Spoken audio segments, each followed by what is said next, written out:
Hello students, I hope that you all are fine and you all are doing well and you all are studying so hard for your exam. So in this till now what have we studied?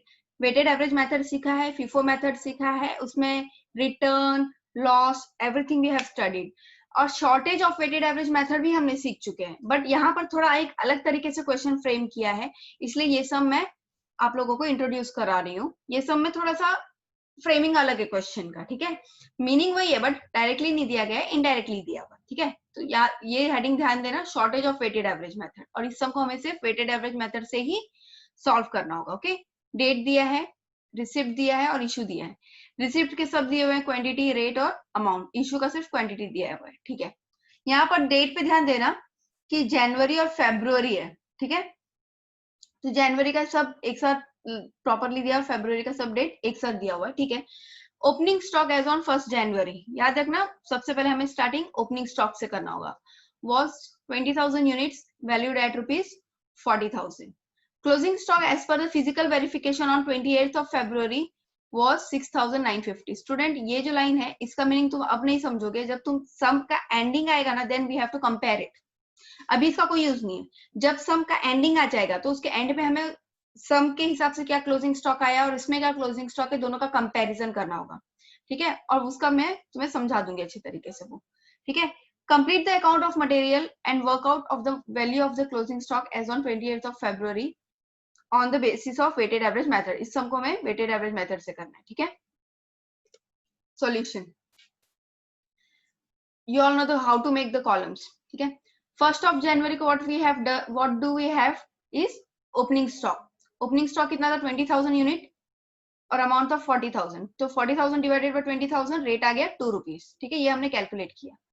2nd of January को हमने क्या किया, purchase किया 4,000 unit at the rate of rupees 1.80. Amount आ गया 7,200. मैं तुम लोगों को पहले ही बताया था, क्वांटिटी में क्वांटिटी ऐड कर दो 24,000 आ जाएगा. 40,000 में 7,200 ऐड कर दो तो 47,200 आ जाएगा. क्वांटिटी से क्वांटिटी ऐड किया, अमाउंट से अमाउंट ऐड किया. अब ये अमाउंट डिवाइडेड बाय क्वांटिटी करोगे तो तुम्हें मिल जाएगा 1.97. देखो रेट कम हो गया है ना. तो ये रेट कम ज्यादा होता रहता है बट ये रेट इस तरीके से आएगा. नेक्स्ट 5th of January को अगेन हमने क्या किया, परचेज किया 2,000 unit at the rate of rupees 1.75. Amount आ गया 3,500. अगेन हमें क्वांटिटी से क्वांटिटी ऐड करना होगा, यूनिट से यूनिट ऐड करेंगे, अमाउंट से अमाउंट ऐड कर देंगे, ठीक है. ये 47,200 प्लस 3,500 कितना आ गया, 50,700. 24,000 प्लस 2,000 26,000. 50,700 डिवाइडेड बाय 26,000 करेंगे तो हमें क्या मिलता है, 1.95, ठीक है. रेट आ गया. अब 18th of January को क्या हुआ है, इशू हुआ है. कितना इशू हुआ है, 10,000 यूनिट. रेट तो हमें पता ही है, हमने अभी कैलकुलेट किया था 1.95 और अमाउंट आ जाएगा 19,500. बैलेंस यूनिट लिखेंगे यहाँ पर, रेट कॉमन वही रहेगा और मल्टीप्लाई करने पे तुम्हें अमाउंट भी मिल जाता है. इन दोनों को मल्टीप्लाई करने पे अमाउंट मिल जाएगा. 3rd of February को भी अगेन हमने इशू किया है 5,000 यूनिट. रेट वही रहेगा 1.95, मल्टीप्लाई करने पे 9,750. अब बैलेंस कितना बचा, यूनिट 11,000. रेट 1.95 रहेगा और अमाउंट मल्टीप्लाई करने पे हमें मिल गया, ठीक है. 14th of February को हमने 3,000 यूनिट परचेज किया. कितने में परचेज किया, 1.85 का रेट था. मल्टीप्लाई करेंगे तो अमाउंट आ जाता है 5,550. अब यहाँ पर हमें क्या करना होगा, अगेन परचेज आते ही ये चीज पे ध्यान देना है, यूनिट से यूनिट ऐड कर दो, अमाउंट से अमाउंट ऐड कर दो. यूनिट से यूनिट ऐड हो गया तो 14,000, अमाउंट से अमाउंट ऐड हो गया तो 27,000. अब इस 27,000 को डिवाइड कर दो 14,000 से तो रेट आ जाएगा 1.93. 18th of February को अगेन हमने परचेज किया 3,000 unit at the rate of rupees 1.90. Amount आ जाएगा 5,700. मल्टीप्लाई करने पे इशू का कुछ नहीं है, यूनिट में यूनिट ऐड करो, अमाउंट में अमाउंट ऐड करो, डिवाइड करो तो मिल जाएगा 1.92. 20th of February को हमने क्या किया, इशू किया. कितना इशू किया है, 10,000 यूनिट इशू किया है. रेट तो हमने यहीं पर निकाला था, वेटेड एवरेज का रेट लगेगा 1.92 और मल्टीप्लाई करने पे 19,200 और बैलेंस कितना बचता है 7,000, क्योंकि 17 में से 10 गया ना तो बच गया 7,000. रेट आएगा 1.93 और अमाउंट आ जाएगा. अब ये तुम्हारा फाइनल आंसर है. इसके बाद तुमने यहाँ पर रीड किया, लास्ट लाइन क्या लिखा था, closing stock as per physical verification on 28th of February was 6,950. मतलब तुमने ये जो कैलकुलेट किया कैलकुलेट करने पे तुम्हें पता चला ये तुम्हारा कैलकुलेशन आ रहा है कि 7000 यूनिट बैलेंस बचा है, बट जब तुमने फिजिकली चेक किया कि एक्चुअल में तुमने जाकर के स्टॉक को देखा तो स्टॉक 7000 नहीं होते हो, कितना था 6950 था, मतलब कम था। क्लियर, इसी बोलते हैं shortage. Getting my point, book की एंट्री कुछ दिख रहा है, एक्चुअल वेरिफिकेशन में कुछ और दिख रहा है, तो इसी को बोलते हैं शॉर्टेज। तो कम पड़ रहा है ना, तुमने जब बुक में नोट डाउन किया तो 7000 यूनिट था, लेकिन एक्चुअल में वेरीफाई किया तो 6950 था, तो कितना शॉर्टेज पड़ा, 50 यूनिट का शॉर्टेज पड़ गया। देखो 50 यूनिट लिख करके यहाँ पर शॉर्टेज वर्ड भी यूज किया गया है। इट मीन्स कहीं पर हमने कुछ गड़बड़ कर दिया इशू करने में, वो एक्स्ट्रा इशू ही हुआ है। गेटिंग माई पॉइंट, वो एक्स्ट्रा इशू ही हुआ होगा, तो वो एज्यूम करके हम उसे भी इशू वाला ही ट्रीटमेंट देते हैं, बट यहाँ पर ब्रैकेट में लिख देंगे शॉर्टेज था, वो शॉर्टेज है, वो इशू नहीं है, एक्चुअली शॉर्टेज है, बट उसे ट्रीटमेंट इशू वाला ही देंगे। और रेट लग जाएगा 1.92, 96 रुपीज। अब यहाँ पर आ जाएगा क्लोजिंग स्टॉक 6950, रेट 1.93, अमाउंट आ जाएगा 13,404। देखो बुकिश एक्चुअल में ऐसा होता है बहुत बार कि बुक में कुछ और दिख रहा है बट एक्चुअल में कुछ और है। ऐसा होता है कि तुमने बुक में जो एंट्री कर रहे हो उसका अलग आएगा, और जो फिजिकली तुम वेरीफाई करोगे तो अलग आएगा, तो ये सब इसीलिए अलग है।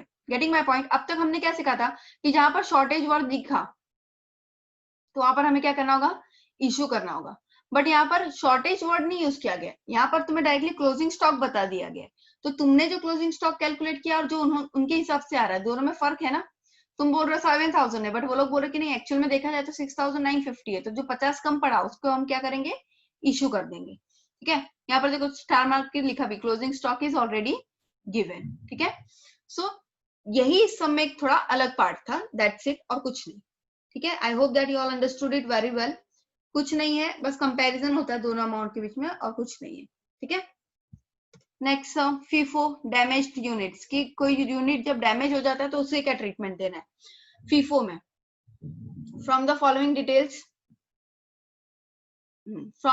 Details, find out closing stock of the Bharat industries limited as per FIFO method. अब अगेन तुम्हें फीफो मेथड पे आगे, date, purchase, sales, purchase per unit. ठीक है, सो जो भी डेट वाइज दिया हुआ है सब कुछ ओके, बट ये ध्यान देना, on 29th of November 2 units were found damaged। याद रखना 28th को चाहिए तो तुम स्टार मार्क कर दो, वरना तुम्हारी आदत होगी लाइन लाइन से एंट्री मारते रहने की, तो 30th आ जाएगा। तो 30th और 28th के बीच में 29th आता है, तो यहाँ पर स्टार मार्क कर देना कि 28th के बाद तुम्हें एक एंट्री देखनी है। And had to be discarded, मतलब कोई 2 यूनिट तुम्हारे डैमेज हुए थे, हो सकता है कैरी करने में या जैसे भी, तो डैमेज यूनिट्स का क्या ट्रीटमेंट देना है। ओके, यहाँ से तुम्हारा सम स्टार्ट हो जाता है। 1st of November को बैलेंस था 40 units at the rate of ₹14, amount आ जाएगा। अब मैं को इसे इतना ज्यादा एक्सप्लेन करने की जरूरत नहीं है, फीफो तो तुम्हें बहुत अच्छे तरीके से आ चुका है, सो तुम्हें पता है फीफो में, लेकिन अमाउंट का ध्यान देना है, दोनों अलग अलग रहते हैं। 2nd of November को 30 यूनिट्स लिया 15 रुपीज में, 450 अलग अलग लिखेंगे दोनों को। ठीक है, 4th of November को अगेन परचेज किया है, तीनों को अलग अलग लिखो, इसमें मर्ज नहीं करना है। 5th को क्या हो गया, हमने इशू किया 40 यूनिट्स, तो सबसे पहले ये 40 जाएगा, तो रेट 14 लगेगा, 560। अभी बैलेंस दोनों जो बचे हुए 30 and 20। 10th of November again issue हुआ है, तो किसमें से जाएगा, इसमें से जाएगा, क्योंकि सबसे टॉप पे है ना, टॉप में से जाएगा, तो रेट लगेगा 15 रुपीज, बचा 150। तो अब ये भी हो गया 20, ये भी हो गया 20, दोनों 20-20, रेट भी कॉमन है 300-300। Okay, 17th of November 30 units issue हुआ है, सॉरी परचेज हुआ है at the rate of ₹16, amount आ जाएगा 480। तो तीनों को अलग अलग लिखो, 20-20-30, रेट तीनों के लिखो, उसके बाद मल्टीप्लाई कर दो। ठीक है, 20th को भी ऐसे इसी तरीके से हमने इशू किया 25, तो 20 यूनिट्स इसमें से जाएगा, 25 यूनिट्स इसमें से जाएगा, तो रेट कॉमन है इसलिए एक साथ लिख दिया। ठीक है, मल्टीप्लाई कर दो, तो अभी इसमें का 15 यूनिट बचा, बाद का 30 यूनिट्स बचे। 28 को अगेन हमने परचेज किया, परचेज का ट्रीटमेंट दिखा दो, ये पहले से 15 था, फिर ये 30, फिर ये जो लेटेस्ट खरीदा वो। अब 29th को हमने क्या किया, हमारा क्या हुआ है, डैमेज। सो डैमेज के लिए rate,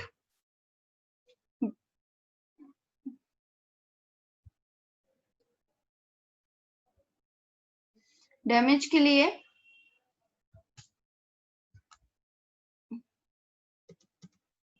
rate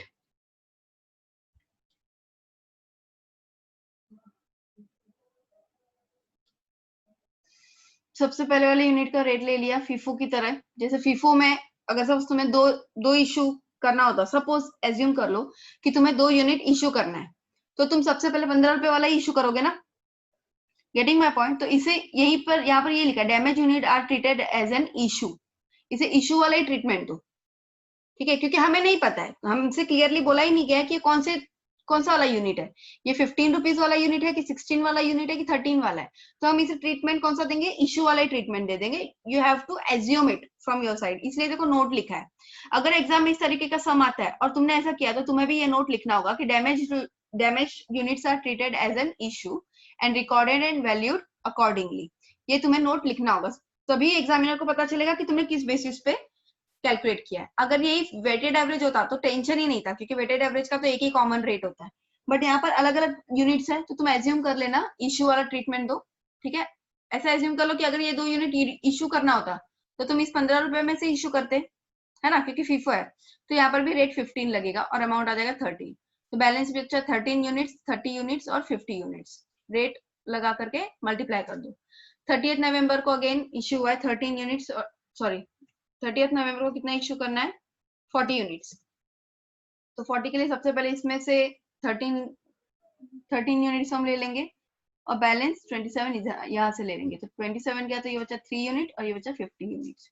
okay, so total 53 unit at the end of the month बचता है और उसका अमाउंट आ जाएगा 698। दैट्स इट, ठीक है। ये इसका टोटल लिखा है कि तुमने 40 यूनिट से इशू किया और उसका रेट लिखा है, ठीक है। तुम्हें बस यहाँ पर यही सीखना बहुत जरूरी था कि अगर डैमेज हुआ है तो उसे कौन सा ट्रीटमेंट देना है, क्योंकि अगर वेटेड एवरेज है तो हमें क्या करना है, we all have already studied that part. But FIFO में क्या करना है, फीफो में कुछ नहीं करना है, तुम्हें कुछ बोला नहीं गया है ना। अगर सपोज यहाँ पर ऐसा बोला होता कि जो 4th ऑफ नवंबर को परचेज हुआ था उसमें से डैमेज हुआ है, सपोज ऐसा होता क्वेश्चन में, क्लियर होता कि 4th वाला जो स्टॉक है वो डैमेज हुआ है, तो तुम्हें रेट भी 4th वाला लगाना है। अगर तुम्हें बोला होता 10th या 11th कौन से रेट का और परचेज हुआ है, ये दैट इज 17th, तो तुम्हें 17th वाला जो स्टॉक था वो डैमेज हुआ, तो तुम्हें उसका वाला रेट लगाना होगा। Getting my point? तो यहाँ पर वो रेट लगता, बट यहाँ पर कुछ फिक्स नहीं बोला है, बस इतना बोला है कि 29th को तुम्हें पता चल गया कि यूनिट डैमेज हुआ है, तो तुम्हें फीफो मेथड का इशू करेंगे वैसा ही ट्रीटमेंट देना है, ठीक है। तो एज पर क्वेश्चन तुम्हारा सॉल्यूशन चेंज होता रहता है, तो इस मामले में तुम्हें इस बात का ध्यान देना होगा, ठीक है। This is it. So students, one more announcement which I wanted to do is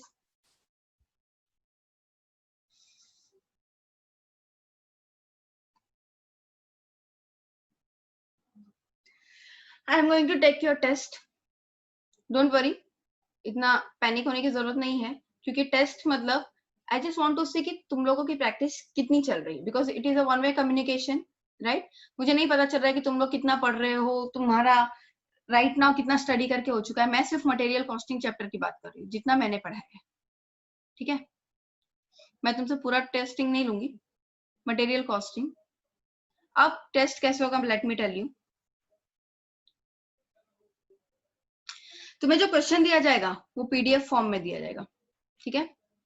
PDF format में तुम्हें क्वेश्चन दिया जाएगा, और जो तुम्हारा मैं एग्जाम लूंगी, मतलब तुम्हारी ओर से जो आउटपुट आएगा वो आएगा गूगल फॉर्म में, ठीक है। अब टेस्ट में क्या होगा, क्वेश्चन नंबर 1, 2, 3, 4 एग्जाम्पल ले लो, 5, 6 भी हो सकता है, बट अभी एग्जाम्पल ले लो। सपोज मैंने क्वेश्चन नंबर 1 पीडीएफ में पूछा है ईओक्यू, ठीक है।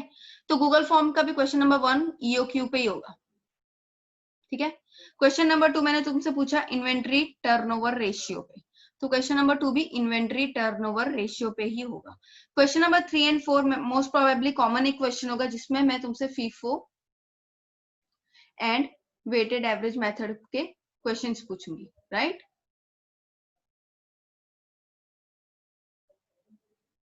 Clear?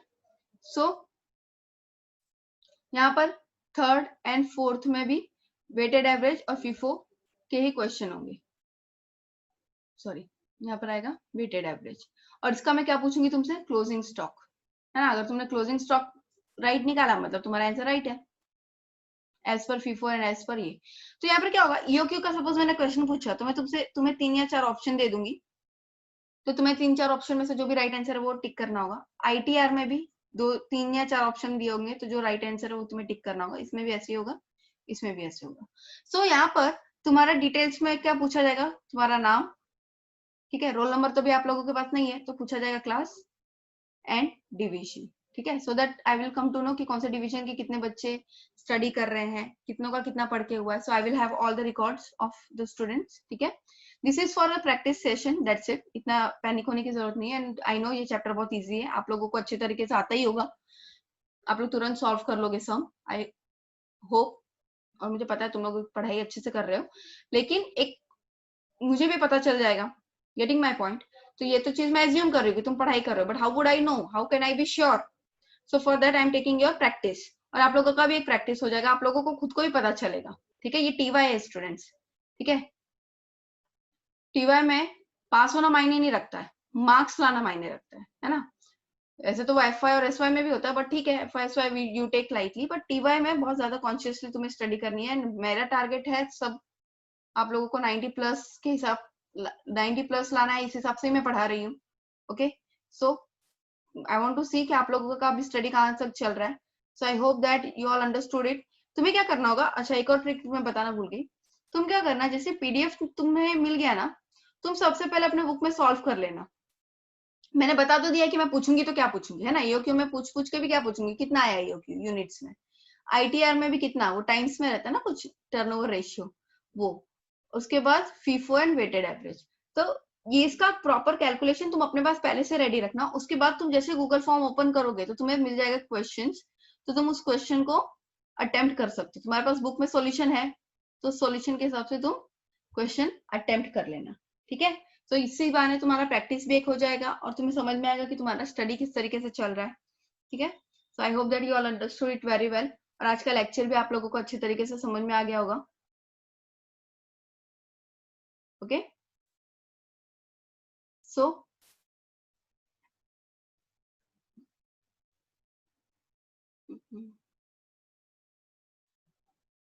this is it for the day.